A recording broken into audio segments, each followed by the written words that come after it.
Assalamualaikum, ya Sheikh. Sheikh Gafur, how are you? Warahmatullah. They can't hear me, huh? Now they can hear you. Yeah, can. Walaikum salam warahmatullahi wabarakatuh. Alhamdulillah. How are you, Sheikh? Assalamualaikum ya Syekh, ya Murabbi. Ya Ustaz Gafur. Gafur. JP, how are you? JP, Abang. Dr. Suhaimi. Your abang USM. I can see your abang there. Abang Zul. Abang Zul.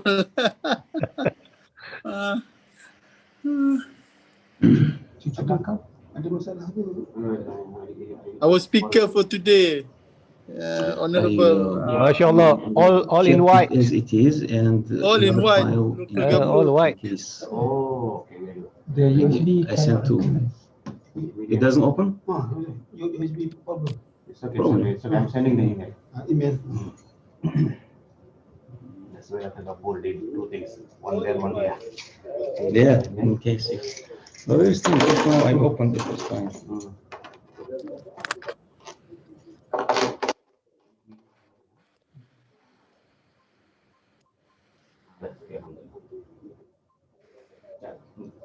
So we have two. One is you can open. If the original one, if it opens and if there is no problem, better, because PDF usually blocks the partially.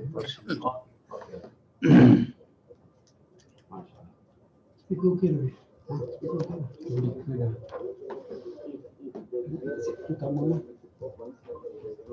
Okey, saya utama kat sini. Ada anak panah akun ini kita tahu pin. Oh, okey. Share the screen. Yes, Share screen. Can we start? It's already 10 o'clock. Okay. Still have one. Already 10. 10 o'clock already. Okay, please start. Bisa tu dah. Datang apa kan start ni? No, Can I see my slides? Jumat InsyaAllah. Mubarak, Dr. Zul Zastri. Jumaat But cannot, Mubarak. no Jumat prayer in Selangor. We have to go to KL. Okay, can pray. Assalamualaikum warahmatullahi taala wabarakatuh. Kini boleh. Waalaikumsalam. So insyaAllah, I know that Alhamdulillah, today we gather for another session of the Ibadah camp. I know that all of the members are waiting eagerly for this session for Dr. Gafur. But let me just start this session. Let us just recite Kitab Al-Fatihah.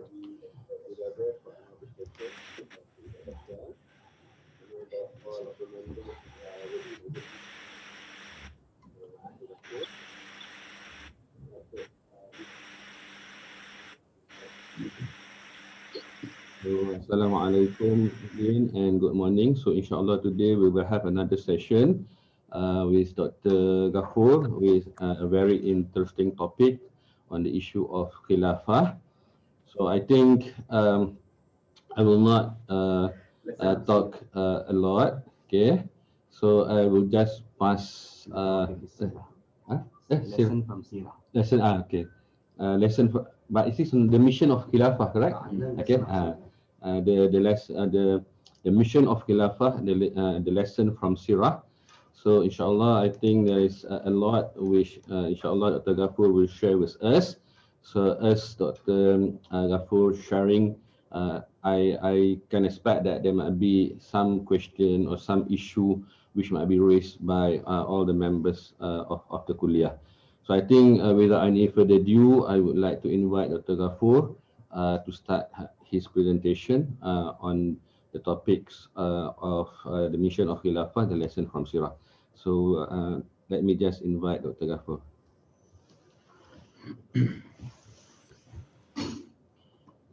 Thank you. Jazakallah khairan. Auzubillahi minash-shaytanir rajim. Bismillahirrahmanirrahim. Assalamu alaikum warahmatullahi wabarakatuh. Waalaikumsalam. In regards to the topic, our topic inshallah is going to be lessons from selected events. Sirah Nabawiyya.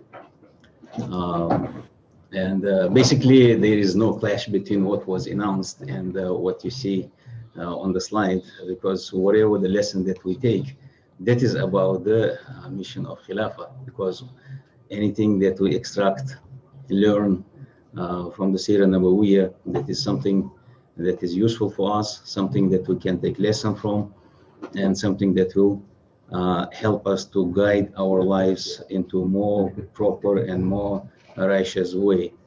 So I would like to make just another little introduction to that. There are probably thousands and thousands of lessons that we can extract from Sirah Nabawiyya, but because of the time constraint, we will limit ourselves to certain events and we'll take lessons from that. And even those lessons, as you shall see it a bit later, inshallah, I title them like quick lessons, because if you start Alhamdulillah. يرحمك الله يا شيخ. Okay. And the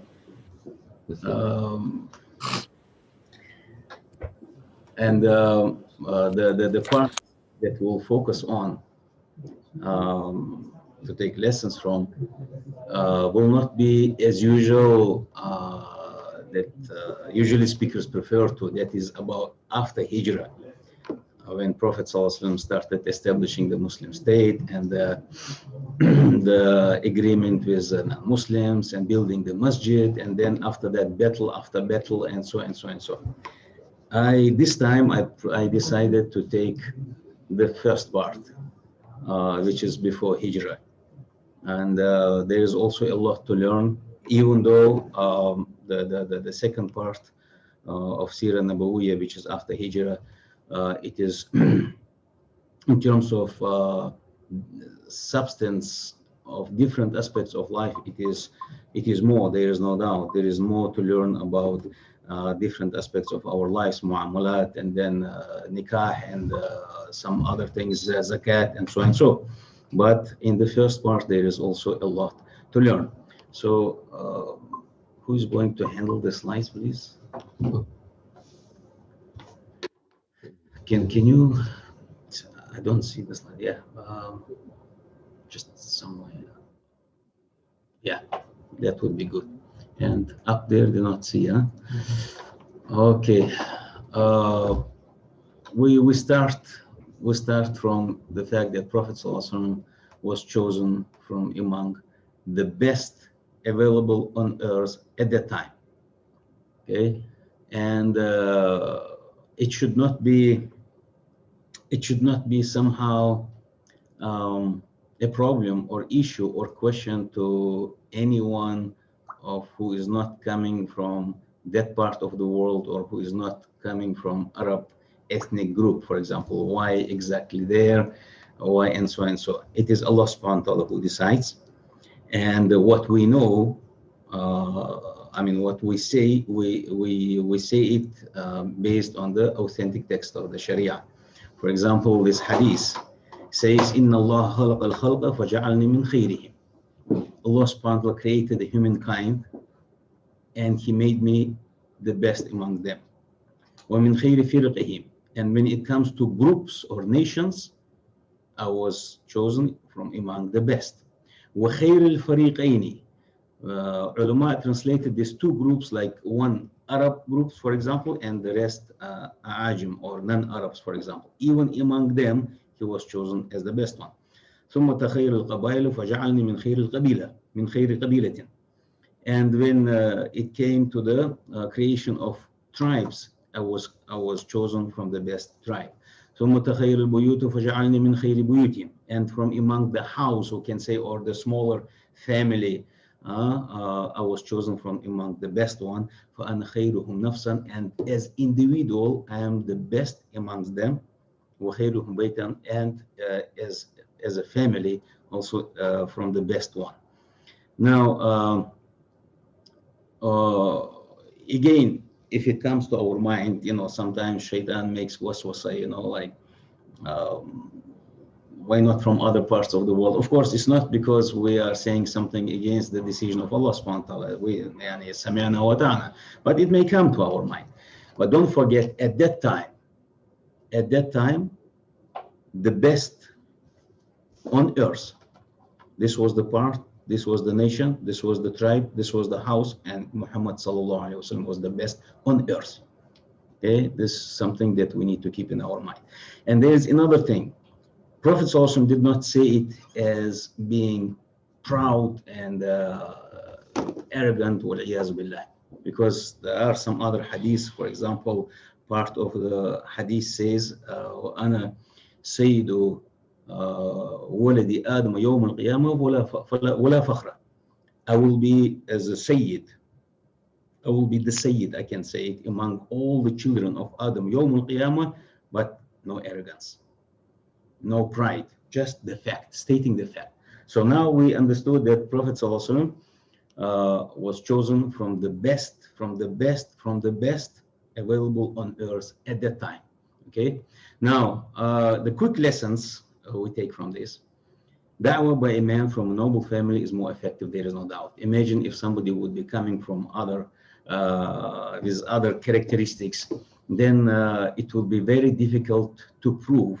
It will be very difficult for the da'i, or the one who makes da'wah, to prove that he is basically carrying the good message and he is a messenger and so and so.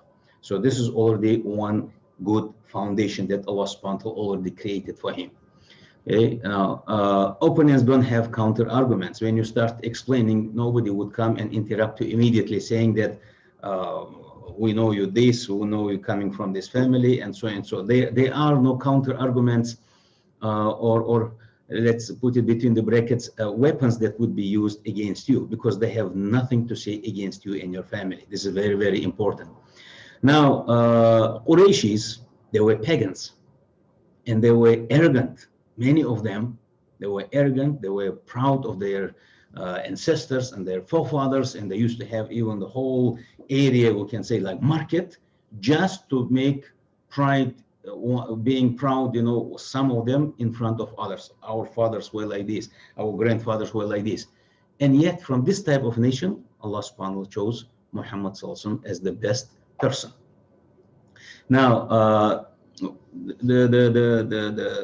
the fact, I mean, the immediate point that we can raise here, Allah subhanahu wa ta'ala can choose from any family, be it a pagan or any other wrongdoing family. In that sense, Allah subhanahu wa ta'ala can choose the best person on earth.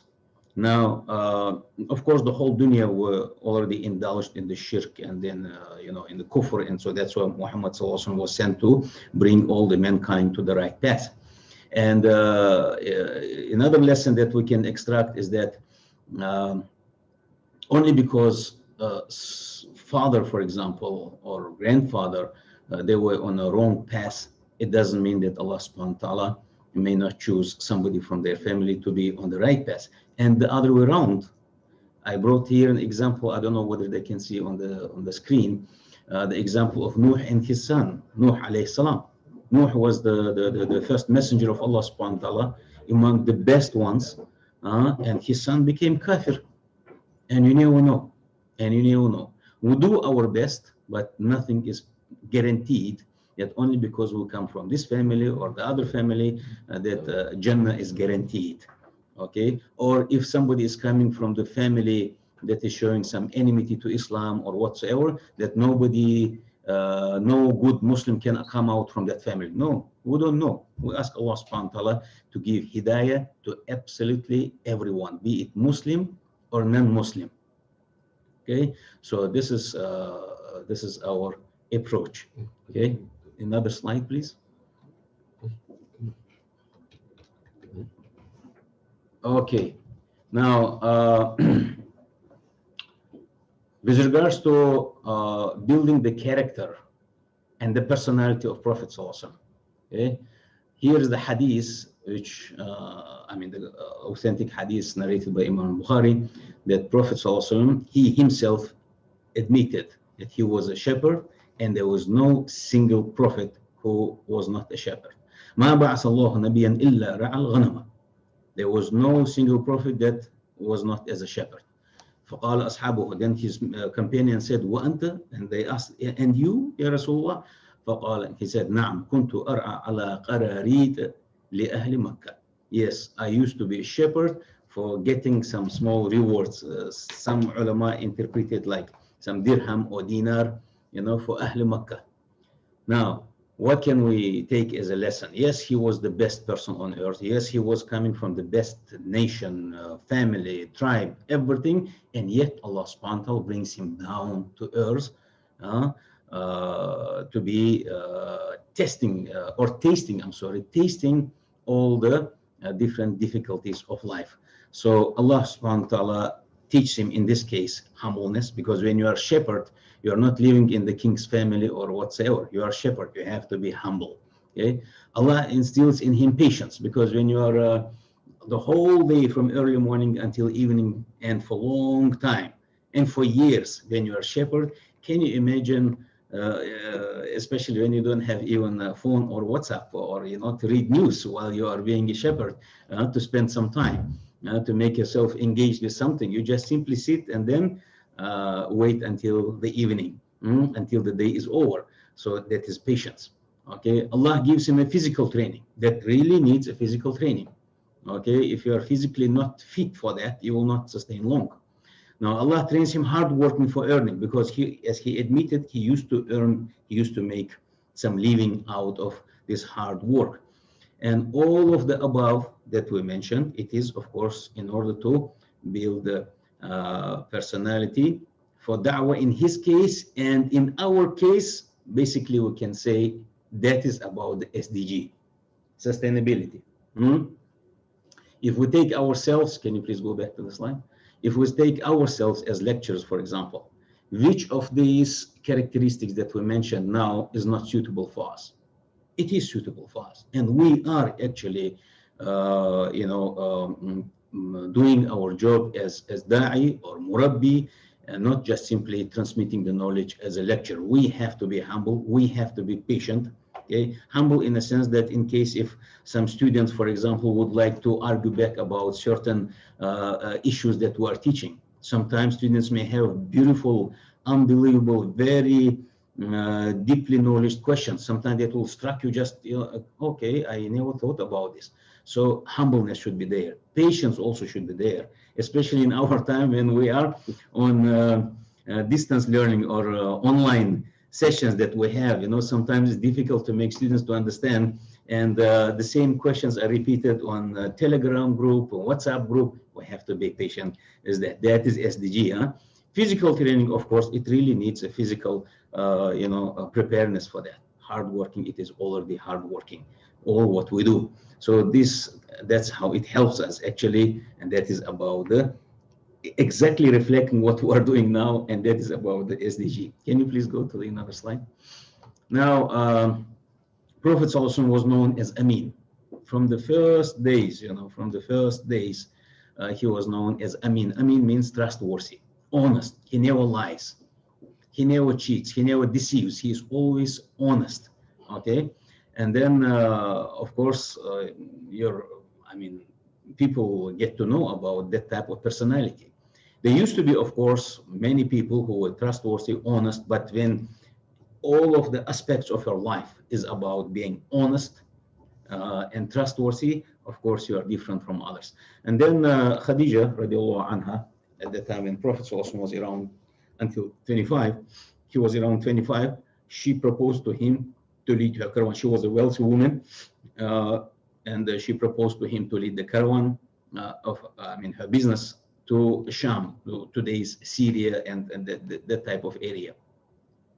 So, and then of course, it brought a lot of barakah, mashallah, and the servants of Khadija, when they came back, they described the character of Prophet ﷺ as trustworthy, very honest, very, humble and good person. And then, of course, after that, she made a marriage proposal to him. Now, if you are honest, one of the, among the quick lessons, if you are honest and trustworthy, believe me, people will look by themselves for you. You are always on demand. They would like to have friendship with you. They would like to sit down, talk to you. They would like to get some knowledge from you, you know, or just at least to be in your environment. That is barakah that Allah subhanahu wa ta'ala gives. That is barakah that Allah subhanahu wa ta'ala gives to the trustworthy people. Okay. The main condition, of course, for barakah in a trade is honesty. So, of course, the trade itself should be halal. There's no doubt, it's non-negotiable. But the immediate condition that comes, honesty, because there are some other hadiths which clearly indicate that if one or both of the partners, they somehow deceive or cheat each other, Allah subhanahu wa ta'ala withdraws his barakah from that business. So honesty is extremely important condition. Now, physical interaction with people is extremely important in order to know people, their actual problems, challenge, and solutions. If you keep sitting down in your house and you're not interacting with people, you're not, you know, seeing it obviously, the problems that they're suffering from, the challenge that they have, you may not be the best person to provide the solution. So Prophet also used to be everywhere. He used to participate in social whatever events that they used to have even before he became a prophet. As you have seen, he was a shepherd for many years, and then he went for this business trade. And before that, of course, he had one more when he was around 11 years old with his uncle, Abu Talib. And so he used to interact with people. When you interact with people, you see the way people live, the problems that they have, the challenge that they have, and they see how you think about those issues, what you can propose basically as the solutions for those issues.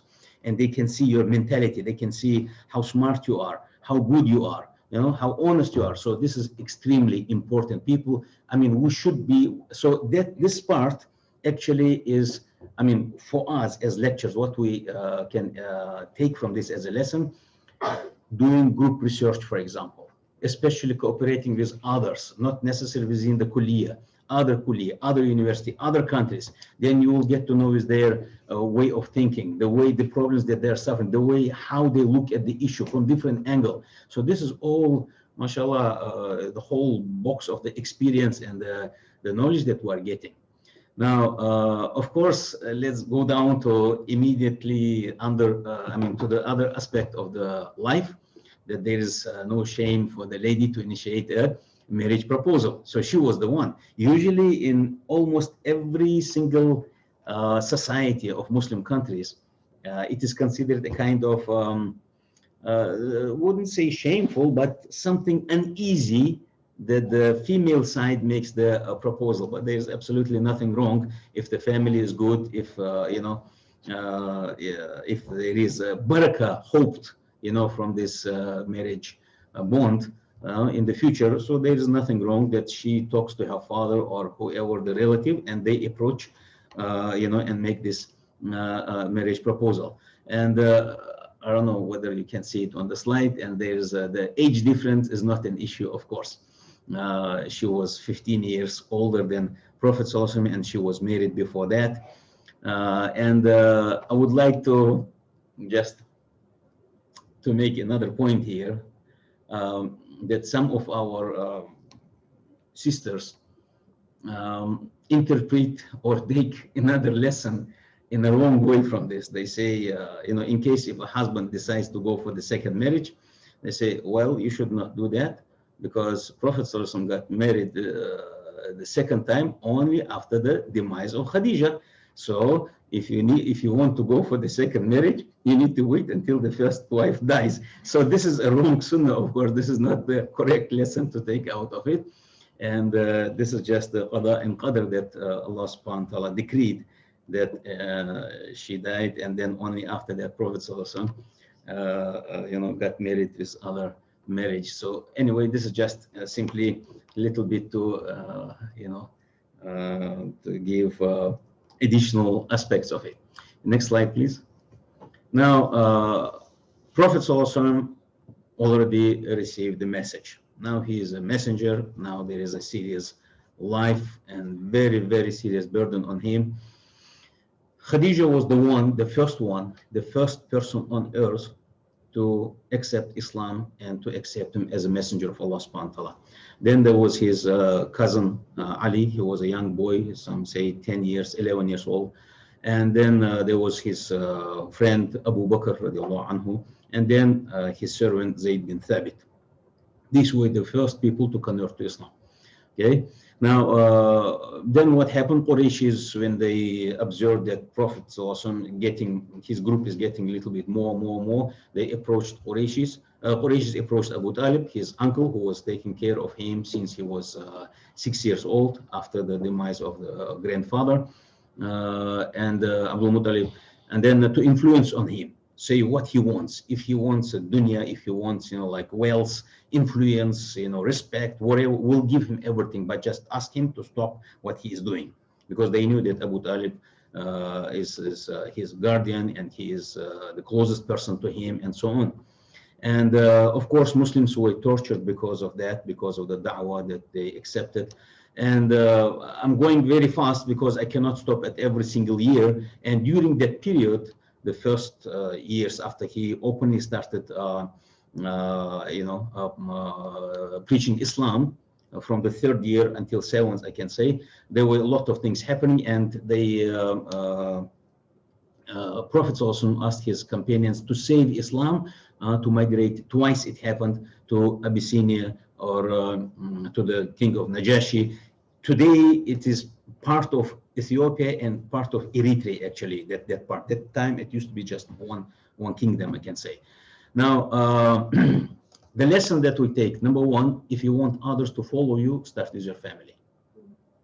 If Ustaz, for example, talks to others, you need to be fearing Allah subhanahu wa ta'ala, and so and so, he himself is not observing, there is no point. There will be no barakah, there will be no influence.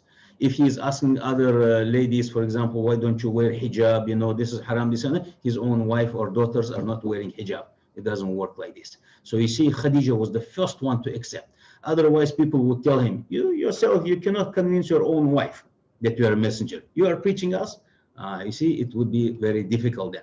His immediate cousin, Ali, and his friend, Abu Bakr, and his servant, which was in his own house, Zayd bin Thabit, they converted. Then you have something. You are coming from the best family, the noble family. The immediate nuclear family members already converted to Islam. You have that platform to stand on, and you have that strong motivation to continue with your da'wah. Now, Allah may test any of His servants with any hardship. See, only because we converted to Islam, or we were born as Muslims in Muslim families, it doesn't mean that Allah subhanahu wa ta'ala will not test us. Because there's another ayah which says, أَيَحْسَبُ الْإِنسَانُ أَن يُتْرَكَ سُدًى. A human being or a man thinks that he will be left just like this. And the other ayat says that if only because he said, amantu billah, and he will not be tested. So any hardship, okay, any hardship might be there that we face in our life. But you see, I put it under the different color, the question that comes here, how to differentiate between test and punishment. How would you know? This question is something that bothers so many people. Oh, wallahi, I'm praying, I'm fasting, I'm trying to be a good Muslim, as much as I can, but all these difficulties that, that I have, why Allah subhanahu wa ta'ala is punishing me? What did I do? There are so many people, my relatives, my neighbors, they don't even do properly salat, saum, and no sadaqah, nothing, arrogant, no hijab, but they're living nicely without any. Subhanallah. This is the shortcoming of human being, because we see only what is just in front of our nose, as we say, but we never know what is behind that. This is one thing. Second thing, how to differentiate between test and punishment. Do not immediately judge the difficulties that you are facing as a punishment of Allah subhanahu wa ta'ala. Don't judge it, because you are demotivating yourself. You're just simply making shaitan happy for that. That's what he wants exactly. Okay. Now, how to differentiate? The best answer for this that I found among the opinions of ulama is that whenever you can test it by yourself, you don't need anybody to come and tell you, okay, this is the test, this is the punishment. You can know it by yourself. Each individual can find it very easily. I tell you this formula. Any difficulty, any hardship that you are facing and you are suffering from, if it brings you more closer to Allah subhanahu wa ta'ala, wallahi, Allah subhanahu wa ta'ala is testing you. He is not punishing you. He is testing you in order to elevate you in Yawm al-Qiyamah, in the highest levels of the Jannah, or even in this dunya problem. We don't know. That is in the hikmah of Allah subhanahu wa ta'ala. But if any hardship or difficulties you're suffering from makes you away or takes you away from Allah subhanahu wa ta'ala, and you just simply lose your mood, and you know, like you are demotivated, and you don't even think about properly performing salat, sadaqah, you're not concerned about your responsibilities anymore, you're just like lost, you know, like, so khalas, shaitan is just simply happy for that. This is what he wants. Okay, so any difficulties that you have, you need to consider it. I mean, husn zan billah. Always think about Allah subhanahu wa ta'ala in the best way. Ya Allah, I know that you are sending me these difficulties because you love me, because you want to be even better than I am now. Ya Allah, please help me to become the best person as you wish, the best that you would like me to be. Whenever you continue making dua, asking Allah subhanahu wa ta'ala, and then believe me, wallah, inna ma'al usri yusra. Inna ma'al usri yusra. Indeed, this every difficulty there will be relief. Nothing is constant in this life. Nothing is constant. Even the happy days that we have, you know, they don't last forever. I mean, the day comes, we lose our parents, then we go from this dunya. Sometimes you have money, sometimes you don't. All this is like ups and downs this dunya. So the moment you have this down, when you were up, you were happy. The moment you have these downs in your life, you become demotivated, and no. Husn zan billah subhanahu wa ta'ala, always thinking good about Allah subhanahu wa ta'ala. No one can divert you from Islam if you have ikhlas. You see, Abu Talib was a very influential person. His word was very serious to Prophet sallallahu alaihi wasallam. Very serious. If he asked him, for example, to do anything, Prophet sallallahu alaihi wasallam would never say no. To that extent, he was very influential and very dear to Prophet sallallahu alaihi wasallam. But there is something that you cannot compromise on. When it's about your relationship with Allah subhanahu wa ta'ala, and somebody is asking you to do something against that. أَلَا لَا طَاعَةَ فِي مَعْصِيَةِ اللَّهِ. There is no obedience when it comes to ma'siyah. Ma'siyah means anything Allah subhanahu wa ta'ala says like this, somebody is asking you something like this, you should not be obedient. Neither to your parents, nor to your friends, relatives, doesn't matter who they are. In this case, even your own parents you should not obey. But with nice adab and akhlaq. Better don't say anything, but do what Allah subhanahu wa ta'ala tells you to do. This is the thing. This is something that we need to, it's not like obedience to parents, even if they ask you to do anything against Islam, they are parents. No. Number one is religion. That is Allah subhanahu wa ta'ala. What Allah, if it doesn't contradict with what Allah subhanahu wa ta'ala says, even if it is very small thing, for example, very small thing, okay, something that you won't be punished for even if you don't do it, for example. Okay? I mean, there is nothing. For example, you performed your salat farida, and your mother is asking you to come and help, and there is a sunnah that you would like to pray after salat zuhr, for example. There is absolutely nothing wrong that you leave that sunnah and go and help your mother. But if she says, forget about your salat farida and come here and help me, no. So here there are certain levels that you need to observe, and you cannot compromise on certain things. Now, there is a last point that I don't know whether the audience can see. It's very important point. Seeking refuge in a non-Muslim but just state. Okay, I'm talking about they can see, huh? Okay. Seeking refuge in a non-Muslim but very just. Okay, the adala is there, justice is there. In that type of state, to go there for the sake of Allah subhanahu wa ta'ala, for the sake of saving your religion or saving your family from certain hardship or danger, it is absolutely okay. Okay, it is absolutely okay, and it is permissible. Now, if somebody is leaving, for example, Muslim country, okay, Muslim country, for example, we take Malaysia. Okay, yes, maybe in terms of economic development, in terms of salary, in terms of package that people may get in Malaysia, for example, they are not up to the level of, I don't know, let's take any Western countries, developed country, Germany, Australia, United States, Canada, whatever. But in this country, you are absolutely free to practice your religion. This is a Muslim country. Everywhere you can see the masjid. Everywhere you can see over the moment you open the TV, it's like full hijab, Bismillah, Allah subhanahu wa ta'ala, so many programs. Everywhere you go, so many madaris and teach, and you look at, I mean, the environment, when you look at people, you can see that you are living in a Muslim community.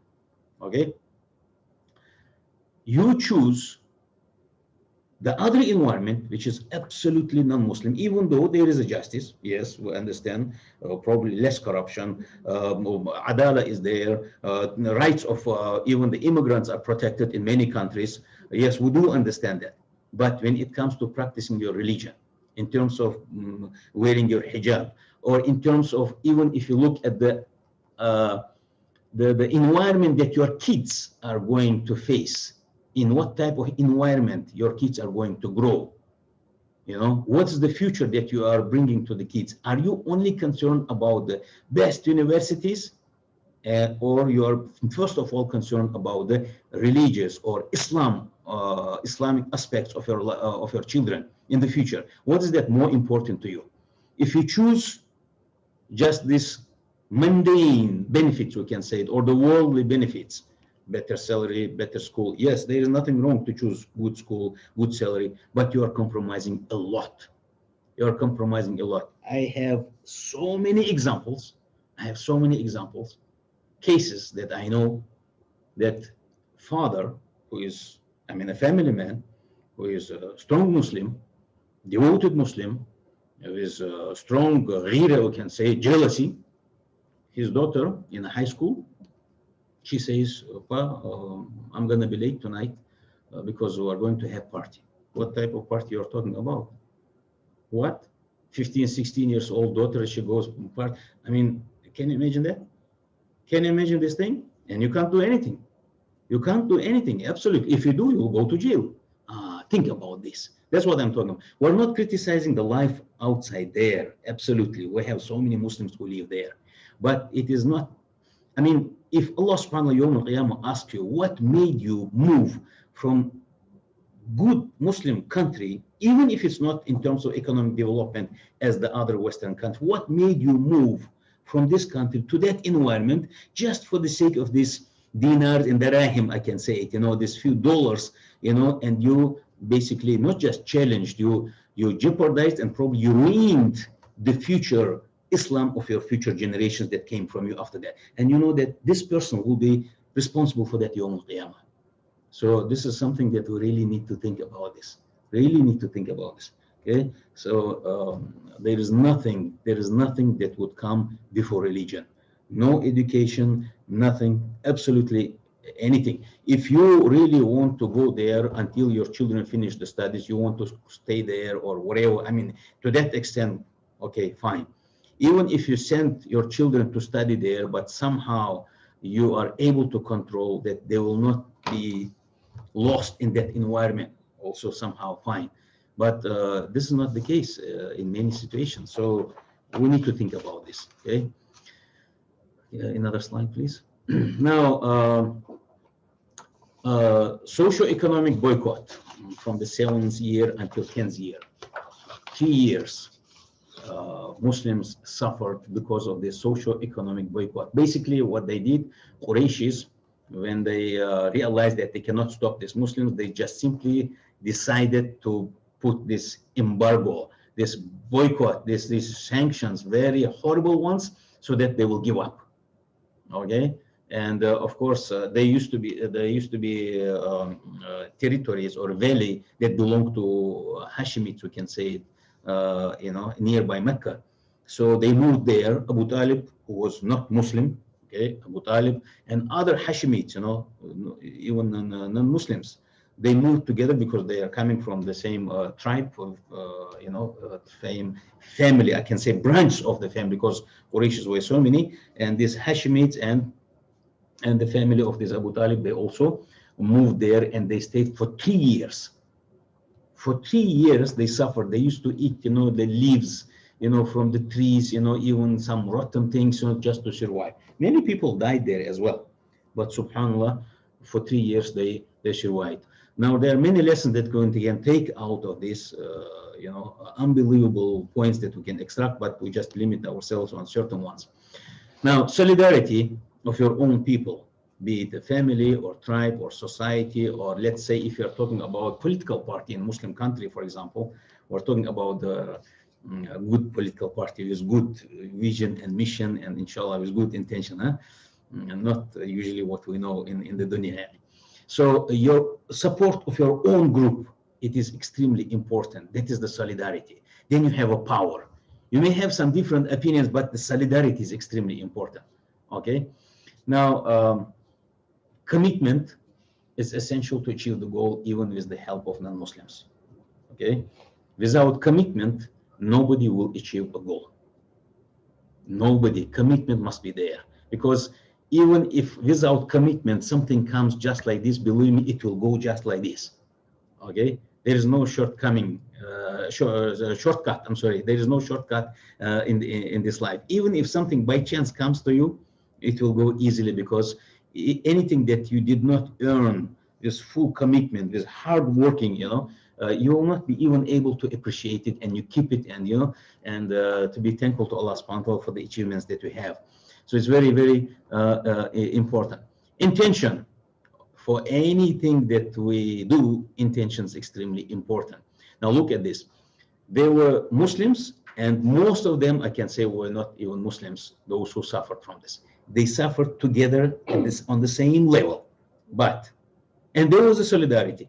However, the reward for the Muslims who suffered, this was great, because their connections, their iman with Allah subhanahu wa ta'ala, that makes their suffering, to generate reward from Allah subhanahu wa ta'ala.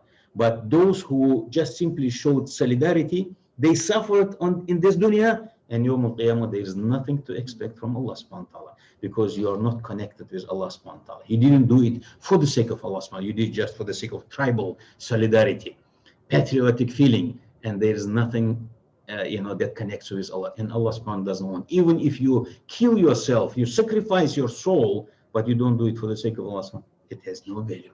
It's very, very important. May Allah make us always and constantly keep our intention in everything khair that we do it for the sake of Allah subhanahu wa ta'ala. Okay, this is as some of our colleagues today noted to me, sent some message in WhatsApp that please, every time when you make some points, connected with sustainability. This is about sustainability. This is about the solidarity, commitment, intention, everything that we do. Even taking ourselves as lectures, you tell me which one of them is not suitable for us. Absolutely all of them. Okay, so this is about the SDG indeed. So can you please move to another slide? Now, the hardship is over. They survived these 3 years. There are a lot of things to mention what happened in the history. Then some Qurayshis, they felt very bad about what's happening with this Muslims, and I mean the group that was under boycott, and then they decided to talk to the chiefs of the Qurayshis. Come on, enough is enough. People are suffering. They just simply, as human beings, not because they decided to convert to Islam, just as human beings, they realized that the torture that they are putting on that group of people, it's too much. So they decide. So there was some other case again. Some mu'jiza happened. The agreement that they had among themselves, not the agreement. I mean the notice that was in Kaaba, from these Qurayshis, that no economic relationship, no marriage, no selling, no buying with them, and this and that, and except the name of Allah subhanahu wa ta'ala, everything was eaten up by the insects. These mu'jizas, there is a lot to talk about, but we concentrate on other things, on other points, because Sirah Nabawiyya, it's a lot, it's a lot to talk about. We concentrate on, I just simply mention these things quickly so that we can have connections from where we are coming and where we are moving to. So the 3 years torture is over.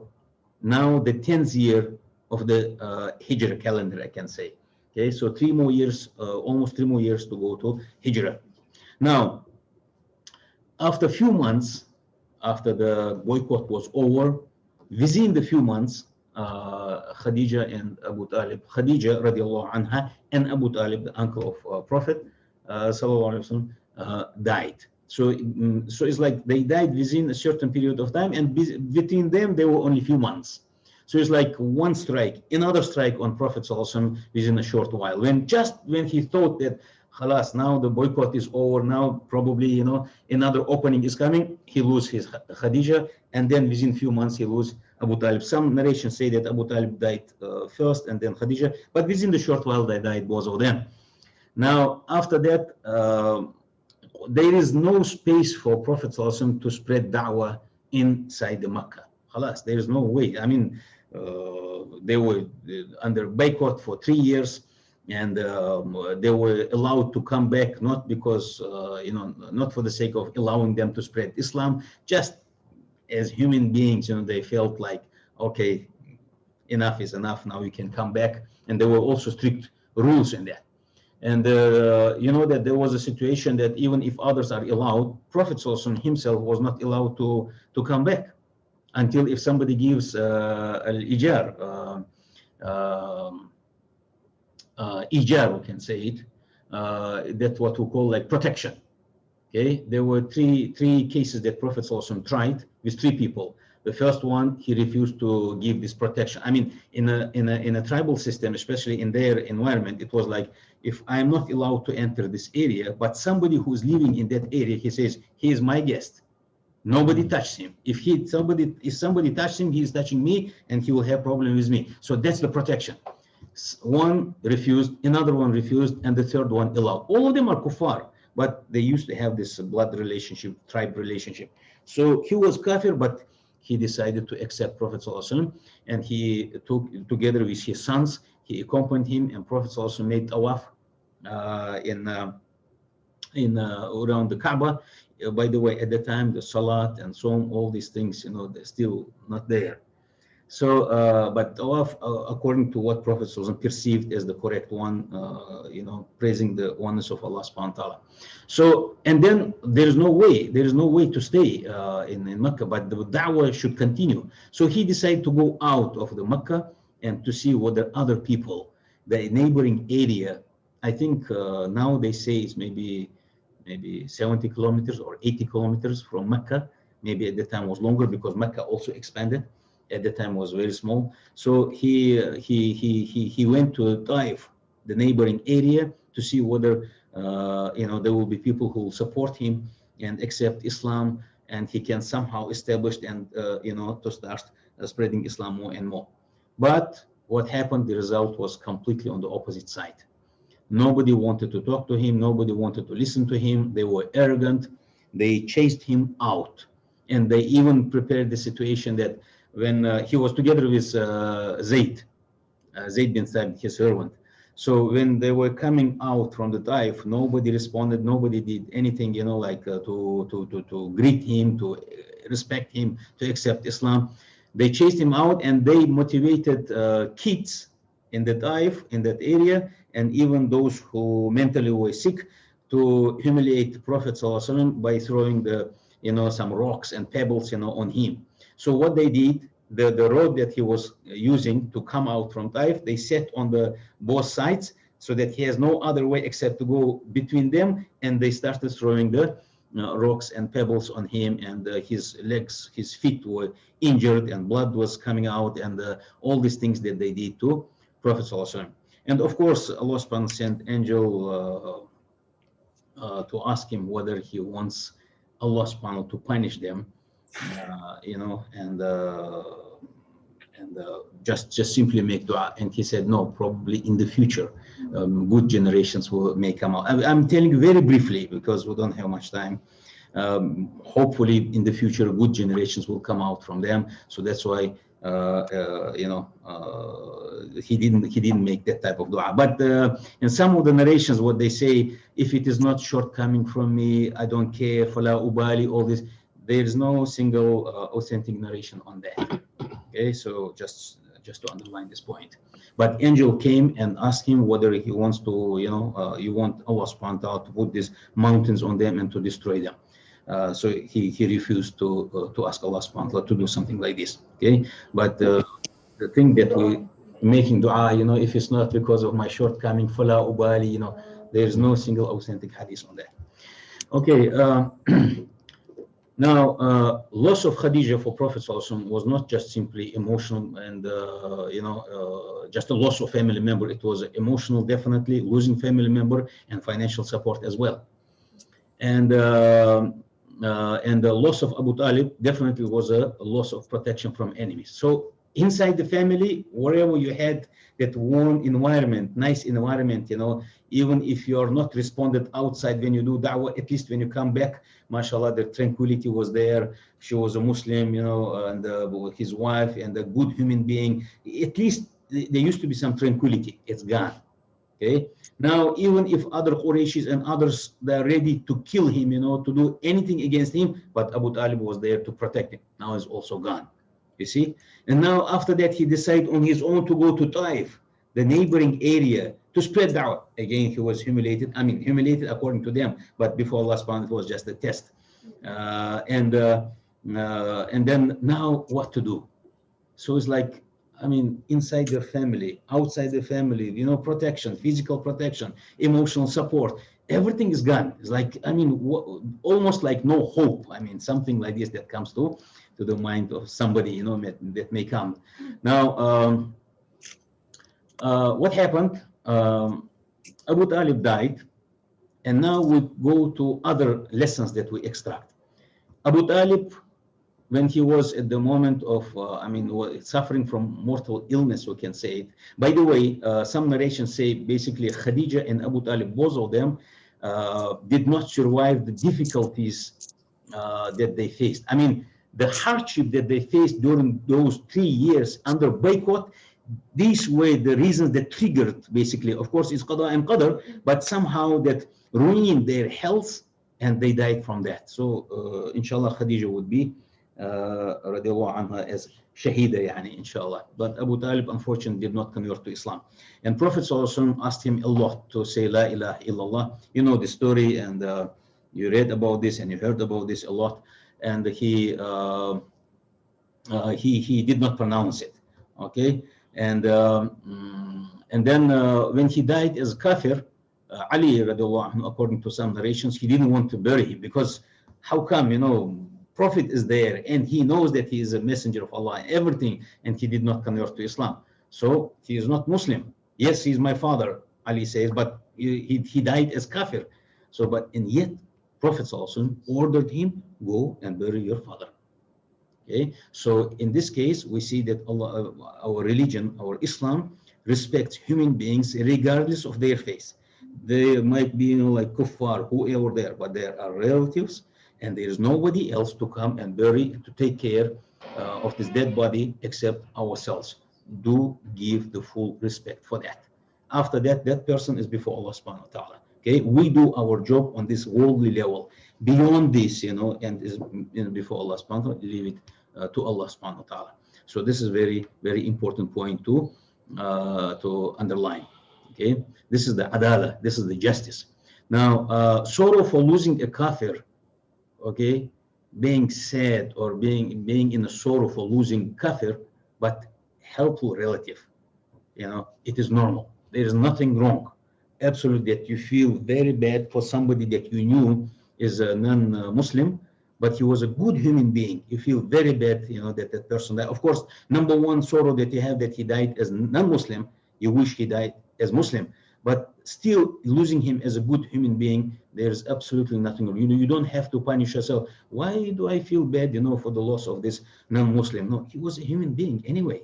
He was a good human being. There's nothing wrong, absolutely. But to ask for forgiveness, that is haram. Prophet ﷺ, until this ayah, I would like to, can you please show this ayah? This bar you can remove, you know, just a little bit. Okay, okay, up, okay. Until this ayah was revealed from Surah Tawbah, Prophet ﷺ used to ask, and other companions also used to ask for forgiveness for their mushrik or kuffar who died before convert to Islam. Then this ayah was revealed, and this ayah will first to explain the meaning and also the beauty of the language that Allah subhanahu wa ta'ala used. Okay, ما كان للنبي والذين آمنوا أن يستغفروا للمشركين ولو كانوا أولي قربى من بعد ما تبين لهم أنهم أصحاب الجحيم. You see, Allah subhanahu wa ta'ala talks about Prophet ﷺ and other believers, which means companions. He did not say, do not ask for forgiveness لا تستغفروا. Allah subhanahu wa ta'ala did not order. ما كان للنبي. It is not suitable. This is not right for Prophet and the believers to ask for forgiveness for the mushrikeen or the, the pagans, even if they are relatives, to ask for the forgiveness after it became clear that they are the dwellers of Jahim. I mean, dwellers of Jahim, if they don't convert to Islam, for sure they are dwellers of Jahim, of the hellfire. So do not ask for forgiveness for these people. So that's why I put it in a red card. Ma kana lin nabi. You see, subhanallah, the love of Allah subhanahu wa ta'ala for Prophet, these people died without accepting the oneness of Allah. And they can be anger from Allah subhanahu wa ta'ala. And it would have been normal. It could have been like, ordering to Prophet don't ever ask for forgiveness for these people and so on. Allah subhanahu wa ta'ala used different language. So this is also a lesson for us. If some people, family members or even students or whatever, when we want to correct the situation, we just simply say, this is not the right way. You should do like this. Okay, this is the nice adab and nice approach that we use. If Allah subhanahu wa ta'ala, the creator himself, used it towards human being, even though the most beloved one, but just human being created by Allah subhanahu wa ta'ala, he used this language. So probably we should, take a lesson out of it and be, very nice whenever it comes to correcting the situation, so that people will not run away, So this is very, very important. Can we go to another slide, please? Does it show the number of slides so that I can see? Okay, never mind. So now some other quick lessons that we can take from the situation that Abu Talib died as Kafir. Now, just the situation where he was suffering from having his last moments of his life, Quraysh came to him, because even though he used to protect, he was the protection for Prophet ﷺ, but there was a special status of Abu Talib in the eyes of other Quraysh, the enemies of Islam. Okay, the enemies of Islam, but still they had their own, in their own way, they had the respect for Abu Talib, and they knew that he did not convert to Islam. And somehow they understood his patriotic feeling, his solidarity with his nephew because of the family member. But they respected him because he still remained in the same pagan environment, I can say it, without converting to Islam. Now, when on one side, Prophet ﷺ is asking him to say La ilaha illallah, and the Asiyad or chiefs of Quraysh, Abu Jahl and others are sitting next to him. How come, Abu Talib, you're going to give up your religion of your ancestors, at the last moment, your manhood, and where is it, So they encouraged him even more, and he felt shy to say. He was almost there, but he felt shy to say La ilaha illallah, thinking that it would be like weakness. So he preferred sticking to the tribalism, nationalism, or to some extent we can put it as an arrogance, because if you don't accept what Allah says, it is nothing but the arrogance. Okay, so he did not convert. He listened to them. He felt shy, to say like it would like weakness from my side. How come the whole life I lived as a mushrik like them, and now I changed my religion? It doesn't work. I'm ready to go. There is a kind of manhood. There is no doubt sticking to the principles. But when your principles are wrong and they clash with what Allah subhanahu wa ta'ala, the Creator Himself, says, this manhood nothing before Allah subhanahu wa ta'ala. It's just a kind of arrogance and nationalism, and it has no value before Allah subhanahu wa ta'ala. Okay, so now another thing, of course we can say it was the destiny that he chose himself, or Allah subhanahu wa ta'ala wanted him to die. Like, no, Allah subhanahu wa ta'ala doesn't want وَلَا يَظْلِمُ رَبُّكَ أَحَدًا. Allah subhanahu wa ta'ala doesn't do zulm to absolutely anyone. But look who was his circle. He used to protect Prophet ﷺ because he was his nephew, okay? But his circle were Qurayshis. Abu Talib himself among the chiefs of the Quraysh and Hashemite. In the Qurayshis. This Abu Jahl and others, they were the chiefs, and he was on the same level, okay? So they used to have this circle. In other words, who are your friends? Who you are dealing with, who you are interacting with, who you are proud, the friendship of which you are proud, this is extremely, extremely important. If you are constantly walking nearby the cliff of mountain, believe me, sooner or later you will fall. One day you will lose the balance, you will fall. So when you know that you are on the, on the edge of the cliff of the mountain, so this is the kufr. I mean, you know that your nephew is right. You know that he was a messenger. Why didn't you move away from that dangerous part and you convert to Islam? So he decided to stay there and he fell, and this was his circle. So it is very important for us to choose what is our circle, who we are interacting with, who we are dealing with, who are our friends, with whom we are interacting and exchanging our thoughts. If the other party has no strong relationship with religion and Allah subhanahu wa ta'ala, with honesty, trustworthiness and everything, believe me, sooner or later that person will affect on you. And if it's more than one, definitely, because you will not be able to convince all of them, rather they will convince you to change your worldview. That's very important. And that's why, again, when it comes to our children, we really need to be careful to our siblings or children, who they are interacting with, who are their circles. It's very, very important. Now, Abu Talib knew that Prophet ﷺ was a messenger and he was a prophet. And there are some other narrations. He knew that he never lied. He knew that. But I want you to understand, belief is one thing, submission is another thing. He believed, he knew it. There was a belief that he never lies and he never lied, and for sure he is telling the truth even now. There was a belief, but having belief inside, unless if it is accompanied with your open submission, Ya Allah, amantu billah. If you don't accept it, if you don't convert to Islam, absolutely is not going to help. So Abu Talib died as Kafir, even though he knew that he was a messenger. It's a very, very deep point. Okay? We have many people who say, my heart is clean. I know that there is a power there. It's enough for me. No, it's not enough. It's not enough. There are so many people who know that there is a power there, but it's not enough. Power of who? Allah subhanahu wa ta'ala. La ilaha illallah. Only him, not anyone else. Only him. And there is nobody with him. Okay? So this is only the right aqidah that Allah subhanahu wa ta'ala is going to accept. And another example that I brought here, Iblis, Iblis was among the angels. Iblis admits in front of Allah subhanahu wa ta'ala, saying, "Khalaqtani min nar." You created me from fire. وَخَلَقْتَهُ مِن طِينٍ. And you created this Adam, from the clay. You created me, you created. So it's a oneness. There is a belief. And he was together with the Malaika. Okay, together with them, but he wasn't himself as Malak, but within the community of Malaika. Okay. And look what happened. Belief is there, but he did not submit. He did not fully submit to what Allah subhanahu wa ta'ala says. Okay, so without submission, just simply having it, a belief in the heart, you are on the status of astaghfirullah. Somebody is on the status of Iblis.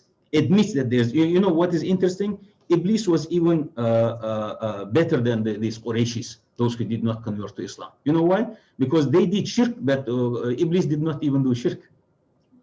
Iblis admits, you created me. Iblis knows that there is no one else except Allah to create him and anyone else. The supreme power. There is no shirk. Shirk is when you associate somebody with Allah subhanahu wa ta'ala. Even Iblis did not associate, but he did kufr. He did not submit to the order of Allah subhanahu wa ta'ala. You see, this is very, very important to understand. So it means those who do shirk, they are worse than Iblis. Because even Iblis did not do shirk. So those who are in shirk, worshipping this and that, they are, astray, worse than Iblis. Now, Prophet ﷺ really wanted Abu Talib to convert to Islam. He loved him a lot.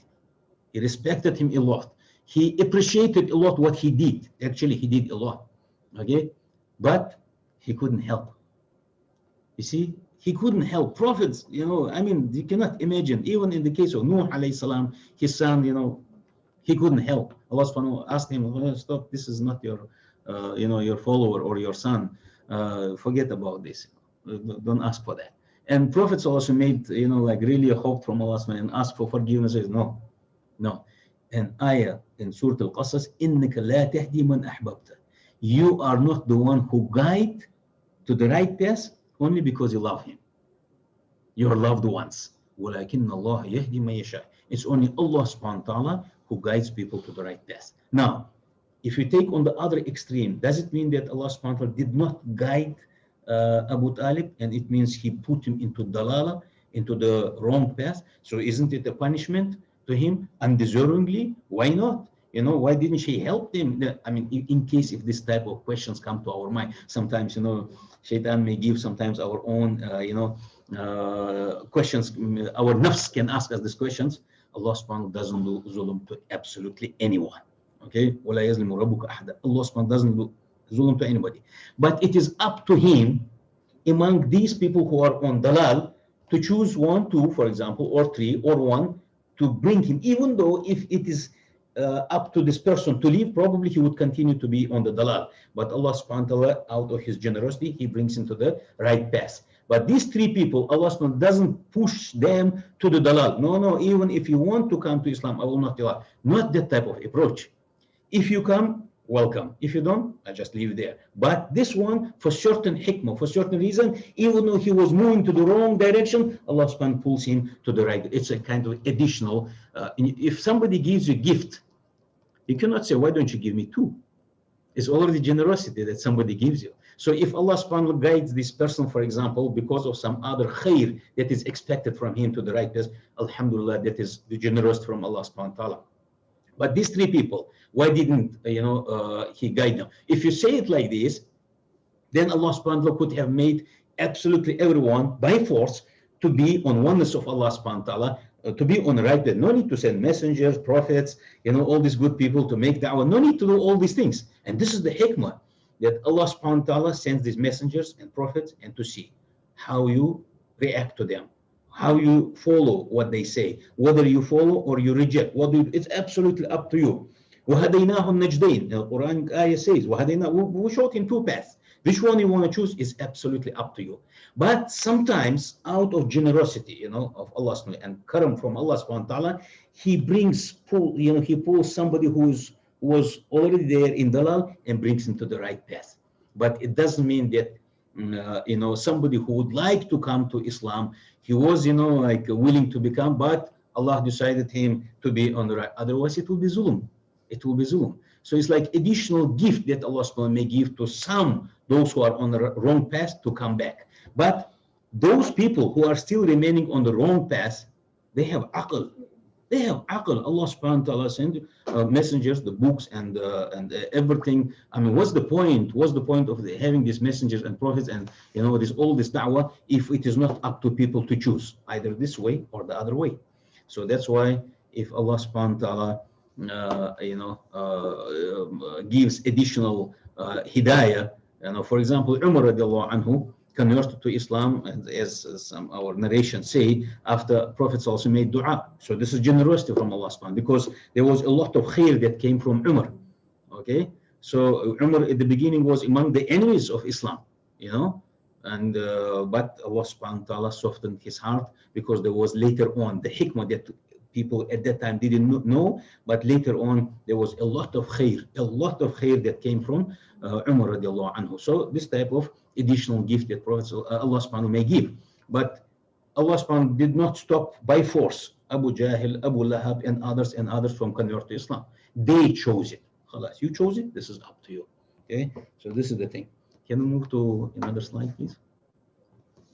Okay, now the 10th year, now Prophet sallallahu alaihi wasallam, like he lost all this, what I mentioned is, the family support, Khadija died, and then protection from the enemies, Abu Talib died, went to Taif, nobody responded. It's like he was in a very, very difficult situation. Like he really needed, inspiration. He really needed some tidings, something, from Allah subhanahu wa ta'ala, and something happened that never happened to absolutely anyone in the history, to any of the messengers or prophets. He was taken to Isra wal Mi'raj. Okay, he was taken from Mecca to Jerusalem, to Bayt al-Maqdis, and from Bayt al-Maqdis to even beyond to the 7th heaven. I mean, it's a long story to talk about the buraq, that animal that they call it beast, the size between the mule and the donkey. special creation that Allah subhanahu wa ta'ala sent down there for Prophet and Jibril came together, and they went to Bayt al-Maqdis, and from there to the beyond the space of seventh heaven, we can say. So this miraculous thing that happened, it was a demonstrative support of Allah subhanahu wa ta'ala to motivate him, to inspire him even more. Don't worry, you are not alone. Your Allah, your God did not leave you just like this. All these difficulties, I know and I can see it, and this is my decree. Now you're on a higher level. Don't worry about it. So this kind of inspiration that Prophet ﷺ receives. And what is interesting, from Mecca, it could have been directly to the seventh heaven or beyond that. But Allah subhanahu wa ta'ala decreed that they go to Masjid al-Aqsa, and after that only to the seventh heaven and even beyond. Some ulama said that this is to underline the importance. Part and parcel of Islam, Masjid al-Aqsa remains part and parcel of our religion, of our deen. The same that we have respect for the Kaaba, special status of this Mecca or Haram territory, we have it for the Bayt al-Maqdis as well, Masjid al-Aqsa. This is our part of Islam. The Palestine issue is not the issue of Palestinians, it is the issue of Muslim Ummah. Okay? So this is anything that, of course, the whole Muslim Ummah is our brotherhood, is there is no doubt. But special status is there. Even at that time, Allah subhanahu wa ta'ala made it very clear, in terms of the status of Masjid al-Aqsa. So even in contemporary time, the issue of Palestine, for us, it is a issue of our own life, of our own religion. So that's how it should be understood. Now, if you interpret it in a contemporary language, modern language, basically Prophet ﷺ is the first astronaut. Not the Russian one, in 1962. Of course, with the effort of human beings, they went to the space in 1962. But whatever it is, Allah subhanahu wa ta'ala showed us that it is possible that a human being goes up there. So this is already enough for us. So it is possible. So we wish, of course, we were the ones who have these rockets and technology to go up there, but it was shown to us that it is possible and human being can go up there. Okay. Now, what else? There was a certain level, and the Sidratul Muntaha, the tree. We leave it as it is. Sidratul Muntaha, we call the special level, where even angels, even Jibril alayhi salam, cannot go beyond that. Okay, and then Prophet ﷺ was welcomed, and he went beyond that. Of course, it is stated in the hadith that he did not see Allah, but he communicated with him directly. Okay, and by the way, I just wanted to stop here just for a while with regards to at-tahiyyat. It's a well known so-called hadith, the stories that when Prophet ﷺ went there, at that moment the tahiyyat was revealed. Like when Prophet ﷺ was there, he said at-tahiyyatu lillah or at-tahiyyat mubarakat, salawat, different narrations. And then Allah subhanahu wa ta'ala responded to Prophet ﷺ, assalamu alayka ayyuhan nabiyyu wa rahmatullahi wa barakatuh. And then Prophet ﷺ said, assalamu alayna wa ala ibadillah. And then Jibreel, who hears all these conversations, who is not allowed to enter this, but he hears the conversation, ashhadu an la ilaha illallah wa ashhadu anna Muhammadan rasulullah. There is no single authentic hadith to confirm that. I want you to know that. Okay, no single hadith to confirm that, authentic hadith. Okay, but the authentic hadith says, more than one, that Prophet ﷺ taught his companions, when you sit down, when you read tashahhud, you read like this. Different narrations. At-tahiyyat mubarakat. So this is the Shafi'i's narration, and the other narrations that were authentic hadiths are there. We just simply follow according to those hadiths that Prophet ﷺ taught his companions like this. That's it. Without making all these stories, then Jibreel said like this, and then Allah said like this. We'll leave it there because there's no single authentic hadith. Now, at the beginning, there were 50 obligatory prayers daily on Prophet ﷺ, obliged. Then it's a long story, that Prophet ﷺ, even at every heaven, he used to meet some the different prophets, including Musa. And then when he comes back, and then Musa asks him, what Allah subhanahu wa ta'ala obliged on you and your ummah, and then say 50 pray, too much, ask Allah subhanahu wa ta'ala to reduce, going back, forth, and then until it became 5. These are authentic hadiths, we believe in this. These 5, and then even when it was 5, Musa alayhi salam asked him, go and ask Allah subhanahu wa ta'ala to reduce because this is too much. He said, I feel shy. I feel shy. So those 5 prayers, they remain after that as obligatory for us. But you know, in terms of times, how many times, you know, the reward, 10 times more, right? 5 times 10 is what? 50. So, but the reward Allah subhanahu wa ta'ala, because of His generosity, He kept for us. Even though number of performance of salat is only 5, but the initial reward that Allah prepared for us, for Muslims, to give, you know, rewards. The 50 salat reward, He kept as it is without reason because Allah subhanahu wa ta'ala is generous. But we perform only 5 prayers, but for each prayer we have like 10. So it's like as if we performed 50 salat, the reward remains as it is. Now, when Prophet ﷺ came back to Mecca and he announced to people that he had this journey and Allah subhanahu wa ta'ala obliged us salat and this, the first person to accept that he was right, it was Abu Bakr. That's why I put it on a red color. Since that moment, only Abu Bakr was nicknamed as As-Siddiq. He was Siddiq, there is no doubt, but As-Siddiq, you know, like Abu Bakr, he was before that Abu Bakr. Honest, trustworthy, always telling the truth, yes. But additional nickname, we can say it, or additional characteristics as Abu Bakr As-Siddiq came at that moment. Given by Prophet? Sorry? Is it given by Prophet? Yes, it is. Prophet also, he was very happy when he heard that Abu Bakr, you know, and then the Qurayshis, those kuffar, they said, they came to Abu Bakr and said, you know, now what your friend says is not only messenger. He says, I went there, you know, and the Masjid al-Aqsa, 3 months that we need to go there, and then went to heaven. They wanted to make a mockery and to make, it's impossible, come on. So I don't want this type of religion. That's what they expected from him.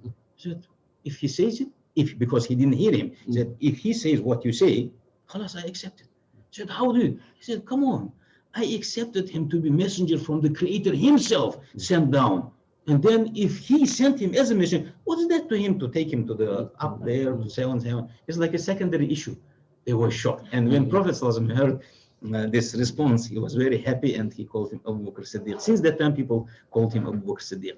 So, and when we pray, another lesson that we take, when we pray, we always try to imagine and connect ourselves with that type of the world, that Allah subhanahu wa ta'ala had that power, the conversation, how Allah subhanahu wa ta'ala obliged these obligatory prayers on him.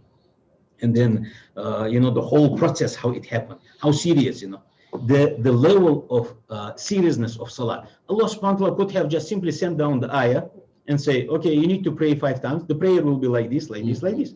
He took him there. He showed him the azamatullah, you know, the huge, the power, you know, the might of Allah subhanahu wa ta'ala, so that it makes impression. It makes impression. When you see the huge army, you know that state is quite strong. So when you see the power of Allah and Allah, so the seriousness of salat, that should stay in our mind when we remember the story, how Allah subhanahu wa ta'ala created the whole scenario so that it will affect on even on Prophet. And we remember it, we recall it, and we always know that salat is non-negotiable. It's a very serious thing. Okay, so do we have any more slide there? Because we need to give some time for questions as well. I don't, maximum 1. Huh? Yeah. Okay, now it's time to go to Hijrah, and then what is interesting, hardship of course escalated, and now it was not possible to stay anymore. Okay, and then you know, some people, they like to make it like you know, Muslims ran away from difficulties, you know, from Mecca. No, it wasn't running away. Okay, it was a strategy to save Islam, to save themselves, physically saving themselves, in order, because if you don't save yourself physically, you are not able to transmit this religion to others. Okay, to convey it to others. So sometimes there are situations when you physically need to save yourself. Okay, especially when don't forget that the number of Muslims at that time was very small, and if they don't survive, khalas, the religion is gone. And don't forget that Hijrah is the sunnah of all the messengers and prophets. Just think about Nuh alayhi salam, Ibrahim alayhi salam, and others and others. You just read the Qasas of Quran, you see that they migrate from one place to another, to find people who will support them, to spread the da'wah. It is quite normal. It was this is another difficult, this is another test. For now, if Allah subhanahu wa ta'ala wanted everybody to become Muslims, it would have happened. But for everything, there is a sabab. There is a reason for that. Go and do like this. Go and talk to them. Okay, you may face a hardship, but go and talk to them. Okay, make some reason. Now, of course, the hijrah was strategized. It wasn't just like this, out of the blue, just like this. It was well planned, of course, by the order of Allah subhanahu wa ta'ala. Well planned who should go, and that's why they moved secretly by small groups, of course, except the decision of Umar radiallahu anhu. It was an exceptional case, and Prophet didn't do anything against him, because when you have various companions with special status, sometimes you let it go. He went out and openly declared, because he had very brave heart. Of course, all of them had, but Umar was a unique person in that sense. He said, I'm going to go for hijrah. I am a Muslim. I'm going for hijrah to Medina, to Yathrib at that time. So whoever wants his wife to become widow or mother to lose his son, come out. Nobody came out. Nobody. Now, you can ask, is it like the whole Qurayshis, they were that much afraid of Umar? If they couldn't collectively kill him, they could have. But wallahi, Allah subhanahu wa ta'ala is the one that put fear in the heart of each individual, that they were humiliated in that sense. Umar was just one person.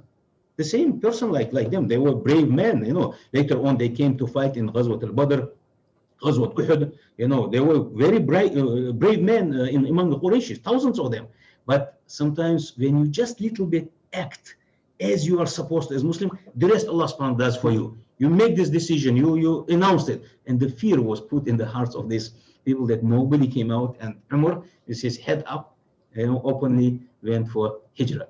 Now, Ali stayed at home, and Prophet asked him to return the amanat that they were, because Prophet was known as Muhammad Amin. So people, when they traveled, they used to leave their trusted, or whatever the deposit or trust, whatever, things as amana with him, because they knew that it would be safe.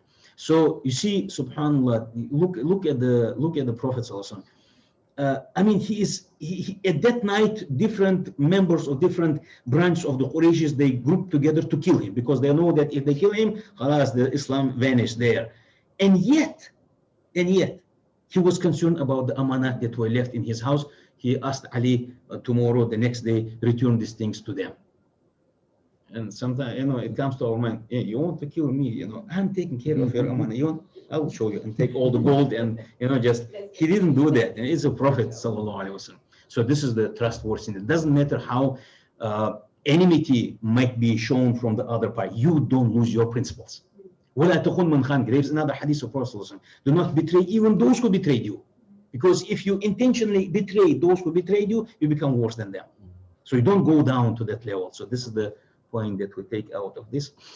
And Abdullah ibn Urayqit, the pagan, I put in the right red color, he was a pagan, he was mushrik, but he was hired by Abu Bakr Siddiq to lead the way to Medina, because they need a special way while they're in Jabal Sur, they say in the cave. And they stayed there for 3 days. You know that the story is well known. By the way, I went to that cave in 2006 when I performed Hajj. Wallahi, you won't believe, it's a very small place. It's a very small place. 3-4 friends of us, when we entered, it was like, it's not spacious. Is it like you can see? Yes, it is exactly like this. If you look down, definitely you can see, and it's even like, it's not like a labyrinth, it's just like big hole there. Not even big hole, like half body probably. If you sit down and you look like this, you will see. And these Qurayshis,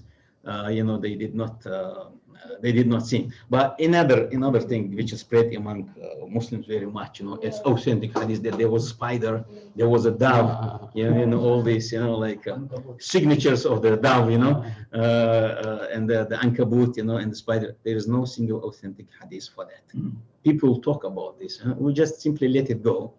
But to say that it happened like this and to take lessons out of it, no. If there is no single authentic hadith to confirm that, we just leave it. The story Abu Bakr saved Prophet Muhammad in the cave, is it? Saved? There's a story. The snake. The snake. No. all these, all these others. But what Quran confirms that Abu Bakr radiallahu anhu wasn't afraid about his life. He was concerned about Prophet sallallahu alaihi wasallam, that if he is killed, خلاص, then how to continue? So this is the ayah that I mentioned there. And then, of course, some tafsirs try to interpret that Prophet sallallahu alaihi wasallam was concerned about the future of Islam, and that's why he was sad in case if there was killed, like what will happen. And then Abu Bakr says, "La tahzan inna Allah ma'ana." But subhanallah, the real correct understanding that Prophet ﷺ said to Abu Bakr, "La tahzan inna Allah ma'ana." Don't be sad. Allah subhanahu wa ta'ala is with us. Who can have more tranquility, and strong iman, and what is expected in the future more than the Prophet ﷺ. Yes, Abu Bakr was concerned about him, but to interpret ayats in another way, that is something that, with all due respect to ulama who interpreted this ayah as if Abu Bakr said to Prophet ﷺ, but the other way around is more correct. Okay, and then I think maximum there might be one. Khalas, finished, huh? Okay. So, alhamdulillah, so we have some time for questions, and hopefully we'll have answers. There's one question.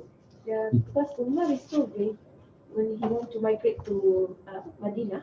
Just question come to my mind. Why Prophet ﷺ don't go with Umar? Is it okay that question? Does it? No, any question that you ask, it is fine. Anything that you ask, it is fine. Now, first of all, Umar is one of the companions. Companions were told to go secretly to Medina, to Yathrib. Okay, Umar did what he was told to do. Nobody can say that he did not do what Prophet ﷺ. He said, you need to now nicely, slowly go there and perform your hijrah and go there. He did it, but he felt like, aren't we on the same like Sulh al-Hudaybiyah later on? When they after from Medina they decide to go for Hajj, and then they go for Sulh al-Hudaybiyah at that time. So it's like, aren't we on the right path? Aren't we the righteous people, and Allah subhanahu wa ta'ala is with us? Why should we sign with them? Why should we cooperate? So he had that character. So we take lessons of it. It's always good to have, this type of people as well. Sometimes you need to cool them down, but it's good to have them. It's good to have them, They're maybe a little bit more emotional, maybe like not that much, with that much sabr, but they are always with justice. They are always just. This is something. Umar performed it. He didn't actually, during nighttime, he came out, yes, as he is supposed to, but he decided at that time. But Prophet ﷺ did not tell him, make sure, Umar, when you go out, don't challenge anybody, don't say anything. Prophet did not say. So if he didn't say it, he made his own ijtihad, but he was performing what Prophet ﷺ did. But why Prophet ﷺ did not go with him, this is a different story, because Prophet ﷺ is following exactly what Allah subhanahu wa ta'ala tells him the right time, and when with his own ijtihad, when he feels the right thing to do, and this is the plan that they had at that time. It's meaning going almost at the same time. About the same time. Yeah, but there is another thing. Prophet ﷺ doesn't know where he may get killed or captured or anything. He doesn't know the future. He doesn't know. So Umar, Abu Bakr, and Prophet, this is the light. This is the heart of everything. So if they're all caught, there's like decapitated the whole Islam, like almost. So probably we don't know. We don't know. We can say just probably he wanted at least some of them go there, secretly, and they go together with Abu Bakr. Please read. And Allah has prepared our Prophet ﷺ with sujahtara attributes. Is the key here for our sujahtara. How to operationalize the lesson. What would be the tarbiyah for us? I think I emphasized on this. Sheikh Suhaimi is asking, right? This question. I think I emphasized on this. Every lesson that we took from this, I mentioned, even we as lecturers, the humbleness, the commitment, and then this hard working, making a living or earning in a hard working way. That is the commitment.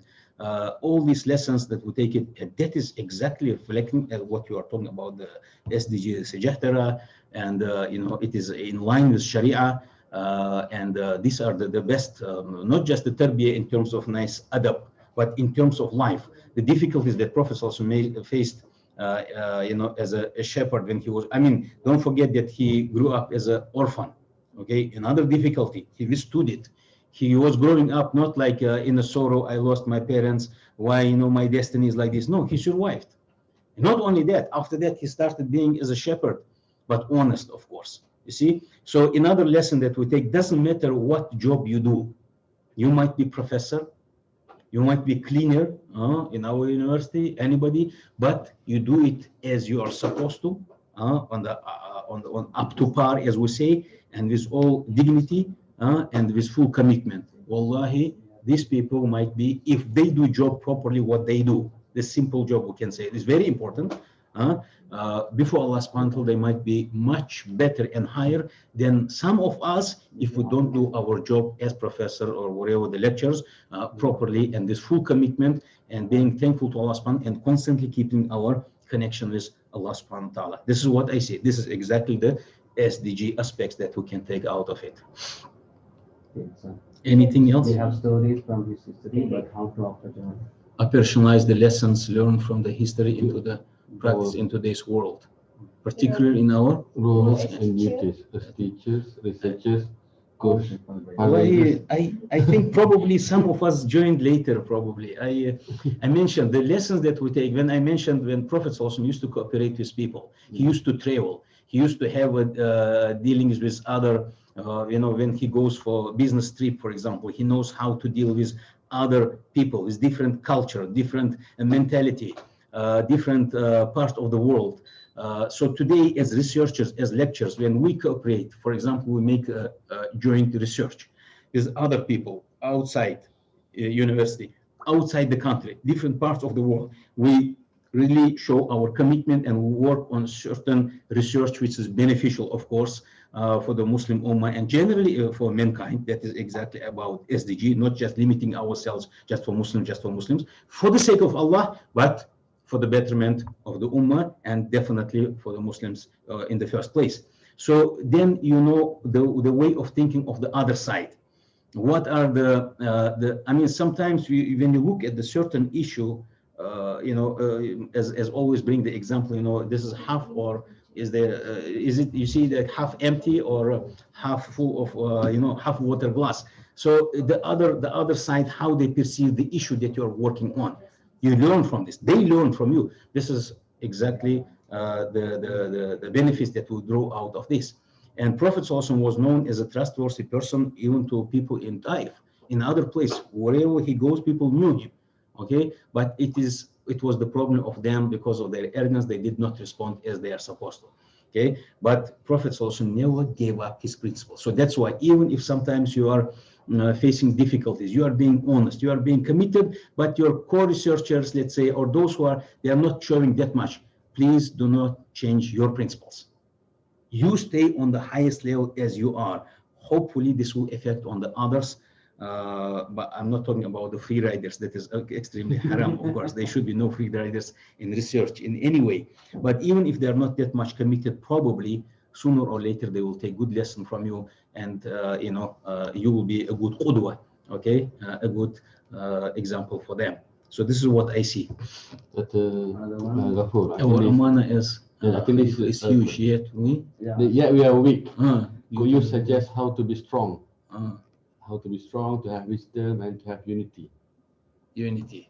Because we might be weak compared to the time of the Sahaba. Okay, wallahi, I tell you something. Let's start with the minimum. Start from your inner world. Is your inner world. When you have some, the good aspects that you have, or good relationship with others, the good attitude, the respect and love for others, this is already there, mashallah. Okay, this is your arsenal, we can say. But you have some problems with others, as a colleague or staff, or under you, like administrative staff, whatever. Try to show the best character that you can rather than just pushing it away.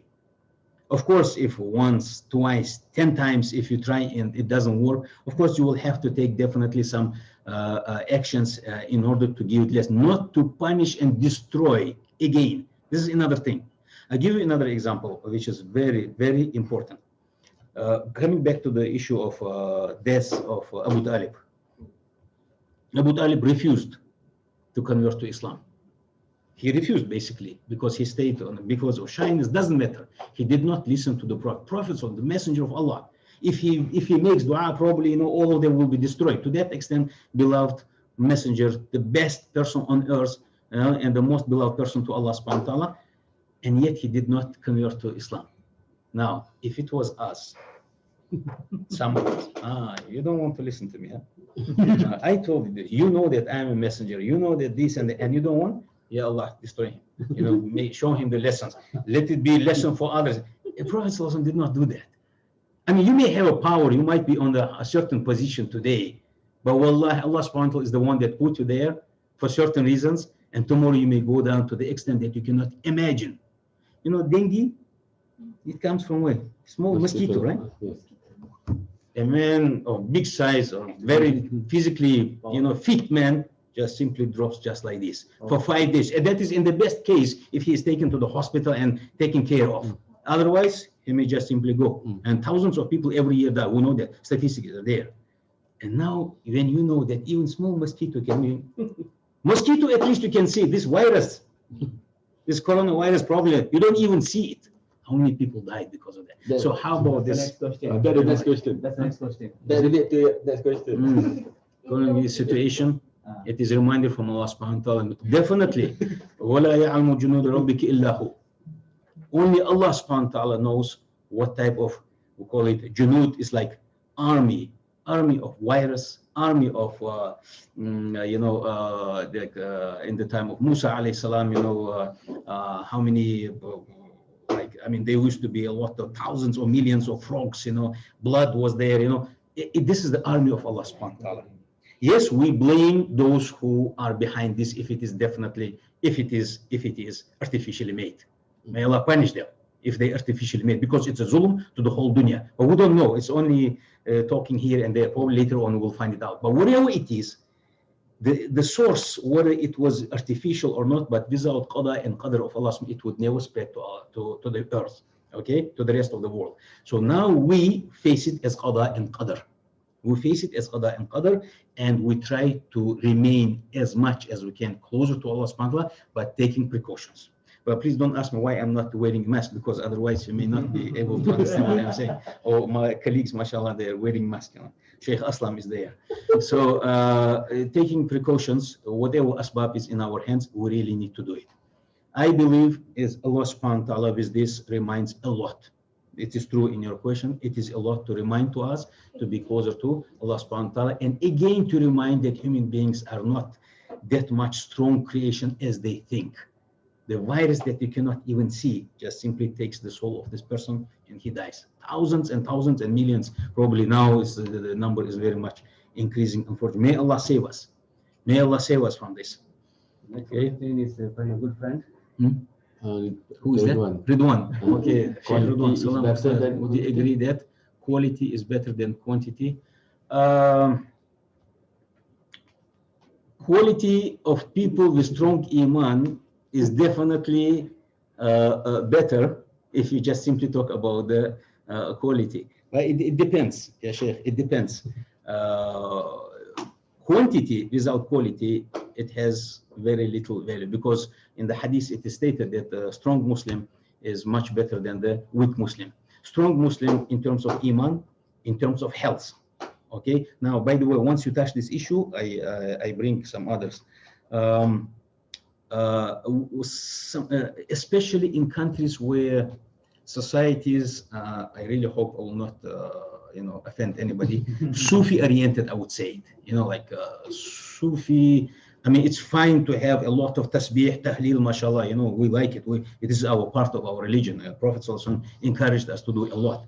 But some people go to extreme, eating very less, being very humble, even taking care of the proper dress. It's like, this dunya is temporary, and they're weak, and then some even physically so weak to the extent that, I just want to be very humble before Allah subhanahu wa ta'ala.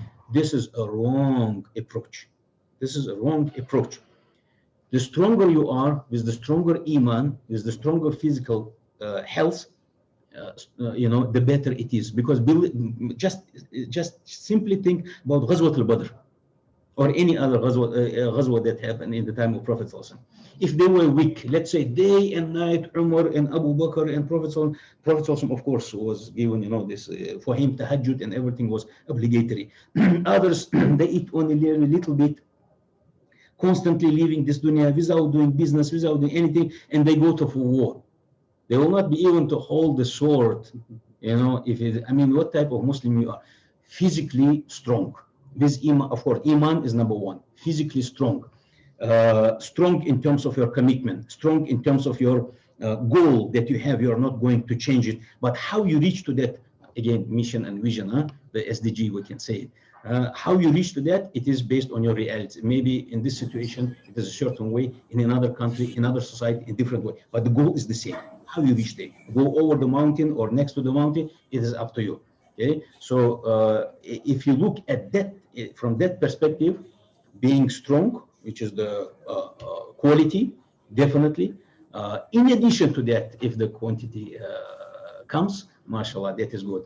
But a lot of quantity without quality, and making comparison when it comes to iman, some examples that would come to my mind, rather than making 50 rak'ah or 100 rak'ah without even paying attention to, in a single minute to what you do, just simply numbering. If you count it in that sense, with those examples, of course, it doesn't make sense. You better make 2 rak'ah, but fully devoted to Allah subhanahu wa ta'ala, fully connected with Allah subhanahu wa ta'ala. And in that sense, yes, your example or your... Assalamualaikum warahmatullahi wabarakatuh. Can I clarify the question a little bit? Dr. Kapoor, do you hear me? Okay. So I'm thinking in the context of, for example, Islamic management. Let's say I find 3 colleagues who have got the same vision as I have in terms of Islamic management. And so we're all at the kind of the same understanding. Or I can find 30 people who are excited about Islamic management, but their perspective is maybe quite lower. They have, you can say, maybe some misunderstandings. So my understanding is it's better that if you work with 3 or 4 people, but you have the same vision, rather than you try to collect as many people as possible and then you have misunderstanding. Okay, barakallah fiqh. Okay, I carefully listened to your statement. You said the other 3 people, maybe they understand, maybe. So you're not sure. Why you should assume that you are the only one who's correct in that approach? Once you say maybe, it means there is a possibility that other party, the 3 people, those you are talking about, they might be also on sawab. They are on the right path as well. Maybe you haven't understood properly the picture, the whole picture of their idea. I mean, there is a possibility if you say maybe. Because you say if you said, for example, for sure they are doing wrong because it is well-known they are well-known steps in the management, because if you don't do this, then you are going to end up somewhere. If it is very clear, like 2 + 2, then of course you just simply give them advice and don't cooperate, because you are going to bring yourself down from the cliff, this is clear. But if you say maybe, so that's why when ulama used to give fatwas, they always used to say, different opinions among the mazahib, Hanafi, Shafis and others, and fatwa, for example, they used to say, Ra'i sawab, wa yahtamilu al-khata. My opinion is correct according to me, but there is a possibility that I might be wrong. Ra'i ghayri, the opinion of someone else, is khata. According to me, it is wrong, but yahtamilu sawab. But perhaps it might be correct as well. So they always used to give this kind of a certain distance or space in order to maneuver, in order not to make it clear cut. When there are certain clear cuts like 2 + 2, it is clear. If you don't learn Arabic properly, you will not understand Quran. Very clear cut. Okay, you may try to understand Quran from translations, but it will never be on the same level as somebody who mastered Arabic and then he read the tafsirs and he read the Quran and everything. It will never be the same. So if it is not up to that level, in your situation, I would try, rather than making like one short giving answer, I would try to elaborate more what exactly these people are having in their mind, what they want to propose into the research, if I understood you correctly. The next one from Dr. Mahyudi. What was the amal of companion prior to Isra Mi'raj? If you're talking about ibadat, the amal, if you're referring to ibadat, Sheikh Mahyudi, what we know, Prophet ﷺ used to perform 2 rak'ats as it was inherited, they say, according to what Prophet ﷺ had knowledge at that time from Ibrahim alayhi salam, they say. But since Quran was revealed only later on, 2 rak'ah, what was he reciting? For sure, he was reciting certain dua. We know that Prophet ﷺ never was worshipping like this in paganism. He always was muwahid. He knew that there is a power, but he didn't know exactly until the revelation came. So for sure, he used to, what exactly were 2 rak'at, how performance was there, we don't know. People talk about this, but we don't know what he was reading exactly. They were dua. For sure, he was making dua. For sure, he was making sujood. But how exactly the rituals were? Are they as our sunnah 2 rak'at prayer? Allahu a'lam. Okay. But other good things, of course, from them, from them, what was expected. The first ground, La ilaha illallah, Muhammad Rasulullah. This was what expected from them until the 10th year. So it was it's like the first, like if you need to pave the road, to build the highway, the bulldozer job that you need to make to remove the trees and mountains, everything. So this was La ilaha illallah, Muhammad Rasulullah. This was the ground. So it was enough from them. Okay, of course, not to steal and all these things, they were understood, not harming others and not fighting back, until the first was there and in the first stage, they were not allowed to fight back.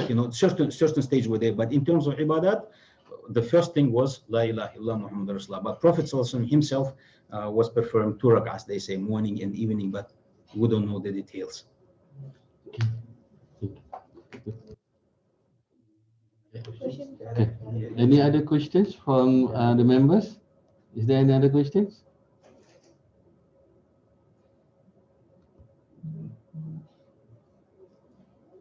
Okay, can we stop? Okay. So, Question. question? I asked some question regarding sustainability. Can you forward to him? Oh, sustainability. Sustainability. Ada atas tu. I and Dr. Soimi. In addition, how to achieve balance in life and sustainability in this world and hereafter?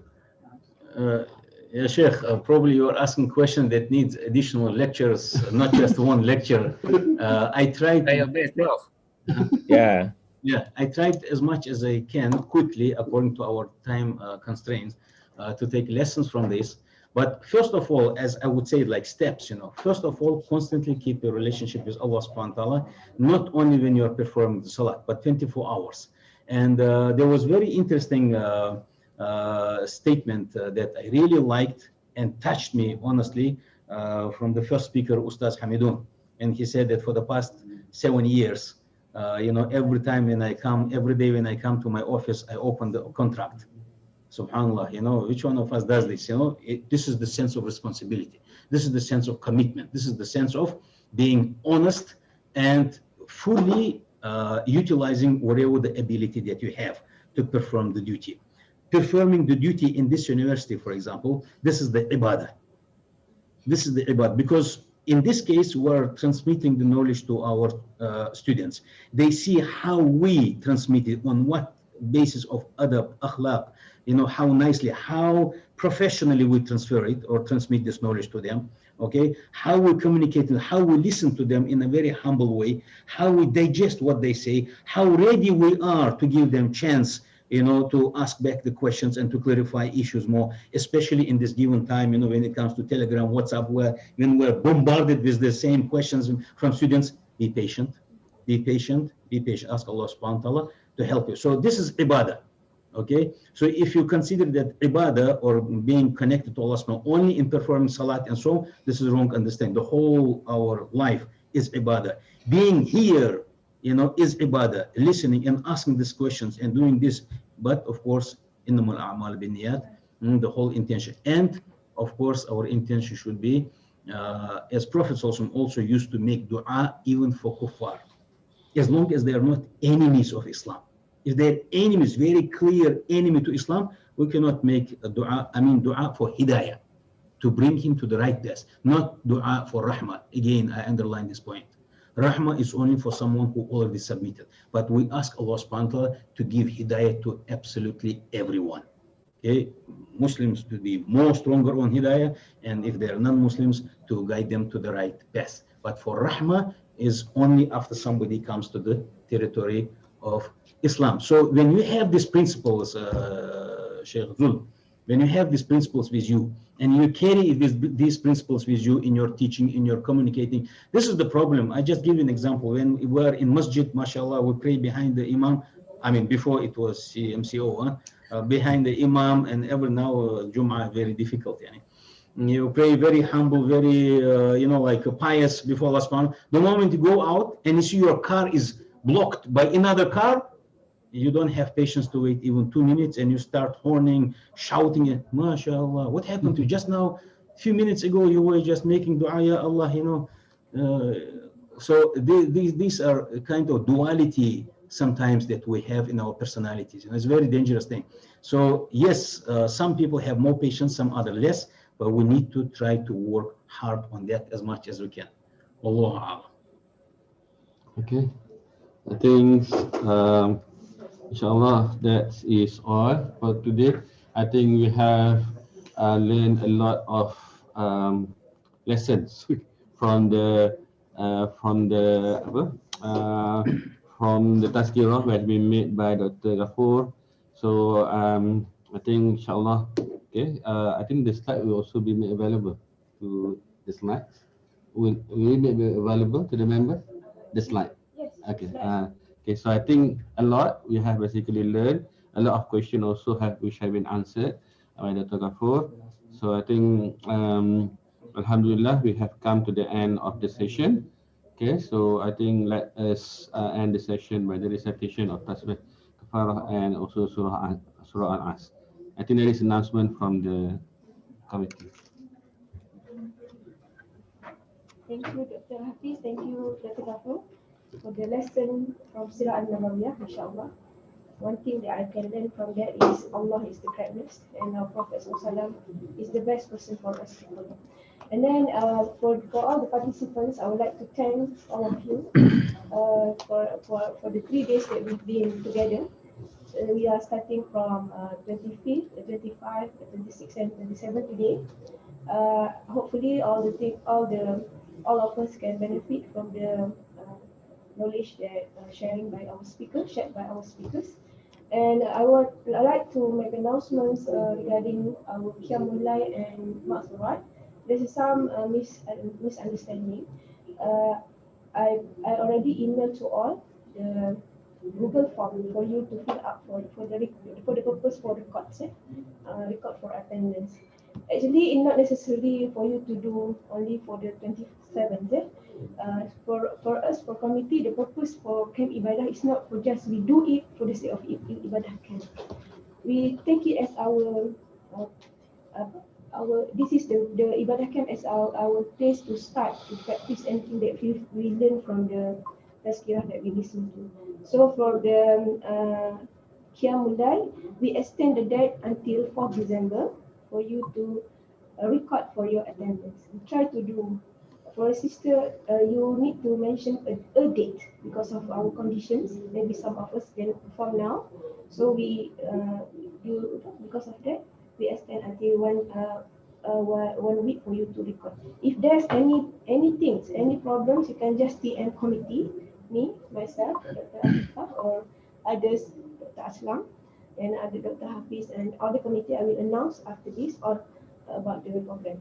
And I will also email all the link, recorded sessions for all the slides, that we've done, and with the attendant link. For those who forgot, I noticed some of us, you already attend the live sessions, but you forgot to sign in your attendance. So I will share again the link, and then please update. No worries, yeah. Okay, that's all for us. I would like to apologize for all the shortcoming from us. After all, this is the not only, I think there's a lot of things that we learn as a committee. I believe for the participants, when we listen for the tazkirah, Allah also give us modules, yeah? Give us tasks for us to really internalize things that we learn. So I hope all of you can also benefit from the things happens during the Ibadah camp. With all of that, I think that's all. We end with tasbih kafarah and surah. Subhanallah wa bihamdihi asyhadu an la ilaha illa anta astaghfiruka wa atubu ilaik. Assalamualaikum warahmatullahi wabarakatuh. Thank you, Dr. Kafir. Thank you, Dr.